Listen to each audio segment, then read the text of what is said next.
我国载人登月迈出了重要一步。这事儿大了啊！咱们载人登月火箭和飞船发射了，然后有很多人呢看到长征10号火箭回收的这个镜头，是不是认为失败了？明明网系回收平台就在旁边。那咱来讲讲这鬼门关测试都成功了啥啊？首先，这主线任务是咱们新一代的载人飞船孟舟飞船进行最大动压逃逸测试。那个任务呢是长征10号的回收测试，结果呢都成功了。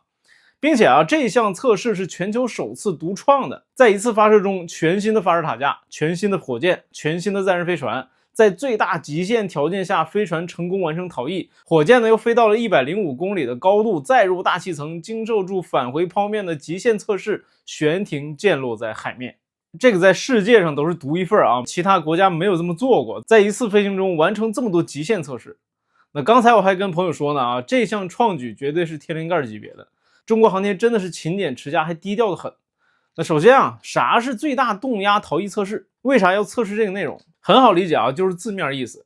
这火箭在上升的过程中呢，会受到最大的空气阻力，压的最狠的阶段。这个测试的高度大概是在10到25公里一个区间。那不同的火箭和形态，这个区间有所不同。公式是这个大家自己算。这个 Q 呢与空气密度和火箭速度有关。那火箭飞得越高呢，虽然空气变稀薄了，但是火箭速度在增加呀。被空气冲击的这个力度越来越大，当达到一个特定的高度的时候呢，空气稀薄到了一定程度，这火箭速度也达到了很高了，在一瞬间这个压力达到最大的峰值，那这个就被称为最大动压，相当于每平方米被几吨重物猛压。那这也是整个发射流程中最容易出事的阶段，结构受力最大，气动环境最恶劣，一旦发生故障留给逃生的时间是最短的。所以在屈指可数的几个有载人飞船的国家呢，想要保障航天员的安全，都需要进行这个测试。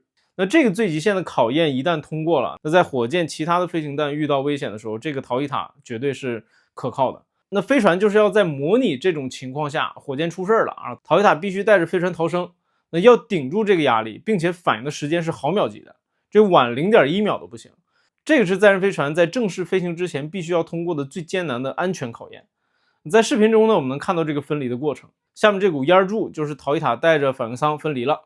那要说难点一般这种情况下是火箭发生了解体然后爆炸。但是这次呢，火箭要持续往上飞，它要去完成第二个任务，再回收。那本次设定的飞行高度是大概105公里，超过了卡门线100公里，进入到了太空，然后再入大气层，完成整个全部流程的返回动作。那返回阶段发动机也多次启动，并且在高空点火。复杂的利热环境的可靠性和适应性，包括返回段的高精度制导导航控制等多项关键技术都验证了。那明明旁边就是回收平台，怎么就落海里了呢？这次任务呢是长征10号一子机首飞，并且还肩负着孟舟飞船的测试任务，所以考虑到整体的任务的复杂性和风险性，在回收平台旁边200米的距离设定了模拟着陆点位，也就是说火箭默认那个点位就是这个着陆平台，然后火箭进行悬停，垂直降落在海面。那经过测定呢，位置精准度非常高，如果落在平台上其实也没什么问题，下次肯定是要落在这个平台上的。再看看这个网系回收装置，真想说这是哪个天才想出来的简单来说就我们长征10号上面有4个钩子，咱看这个照片上有，然后我们可以把它看作舰载机降落航母用的着舰钩。那这个网上的阻拦索呢，是形成一个4边形的捕获框，那相当于我们的火箭只要落在这个平台的范围内，这个捕获框就可以移动到火箭的具体落点进行收紧，然后挂上这个钩子。它那个网分2层嘛，上面一层先缓一遍，然后下面的紧接着再缓，就像打太极一样，给它缓缓的给它接住。那怎么做到的呢？这个机构是具备磁流变阻尼器的。你想想咱们福建舰上面那个电磁弹射器的丝滑我们都看过吧？这种技术挪到火箭回收来说简直是游刃有余有几点第一，容错率高，那只要火箭落在这个平台的范围内，我都能给你接住。那第二呢，兼容性强，各种规格直径的火箭我都能接。你看长征9号11米直径的，长征10号5米直径的，甚至更小的，我都可以适应性的然后把它接住，无非就是捕获框收缩的大小而已嘛。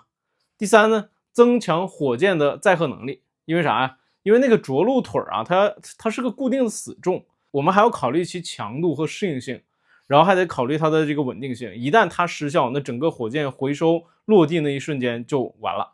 那如果没有它呢，我们就能多运载荷，还能减轻舰体的重量。那同时呢，这个网系回收的安全性就显得更高了。那这也是我国现在的电磁技术啊，所具性能都很成熟了，结合到实际应用的那个创新空间就非常巨大了。包括后续我们还要进行电磁弹射技术来发射火箭。那之前我采访相关的专家时候也多次披露啊，2030年前基本可以实现。那所以说这次测试的成功啊，距离我们回收火箭的完整体已经近在咫尺了。然后孟舟新一代的载人飞船也经受住了最极限的考验。那接下来我们就要看到长征10号甲的正式首飞，然后孟舟飞船的完整体首飞，然后对接空间站。